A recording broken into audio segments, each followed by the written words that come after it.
Our review today is going to be a second sophomore edition of a reboot of a franchise, kind of like the Jiminy Critic career. I'm doing a reboot right here today. We've been away from you for a couple years. It's kind of like another week, another superhero movie.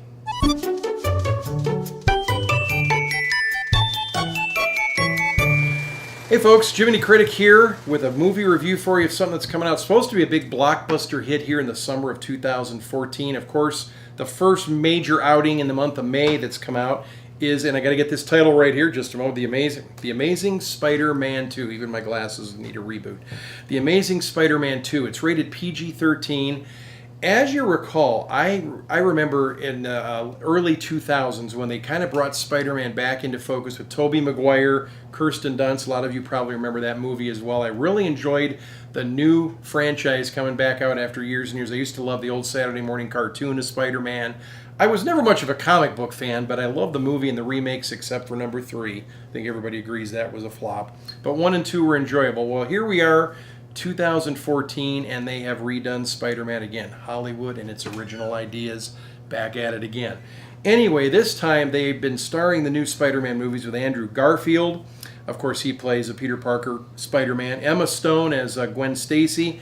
In this particular version, The Amazing Spider-Man 2, we've got Jamie Foxx in this one, and I do enjoy Jamie Foxx's performances. He usually does a great job in any role that he takes on. He's engaging, he's fun to watch.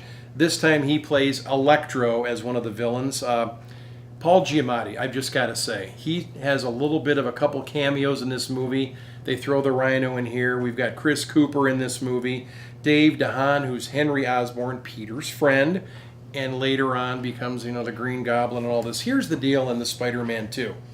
I didn't mind the first remake a couple years ago so much. I wasn't looking forward to it, but I enjoyed it, thought it was kind of fun, kind of retelling Peter Parker's story all over again. Then I heard there was going to be a number 2, and I think they're trying to spin this off, probably to a 3 or a 4. This particular movie, I'll say this. A couple things in the disfavor with Jiminy Critic. It's a little bit long, 2 hours and 20 minutes. To me, I can watch a 2-hour movie, 3-hour movie, 4-hour movie if it's engaging to me and keeps me going. This one had a little bit of fat built into it, as you understand what I'm talking about. Could have been trimmed a little bit. The scenes, I saw it in 3D, which I usually don't do for movies, but I saw this one in 3D, and I will say the high-flying web shooting scenes going through the cityscapes, that was amazing to look at. Some of the battles between Spidey and, the Electro and the bad guys, interesting to watch, but man, I'll tell you what, a lot of this movie to me was just kind of it didn't do much for me. I'll give you this, Andrew Garfield and Emma Stone, I do like their pairing in the movie. They seem to have kind of a good chemistry thing going there. But I don't want to give away all the secrets of the movie, but the fanboys are going to love this one. If you're not a big fan and you just want to check out Spider-Man 2, catch it at one of the bargain movies. But as for me, I don't know. The tomato ratings on Rotten Tomatoes give it a 54% from a critic rating, and I'd be right about there at about 60 to 65% out of 100 for Spider-Man 2. If you love the franchise, check it out. If not, wait for the DVD.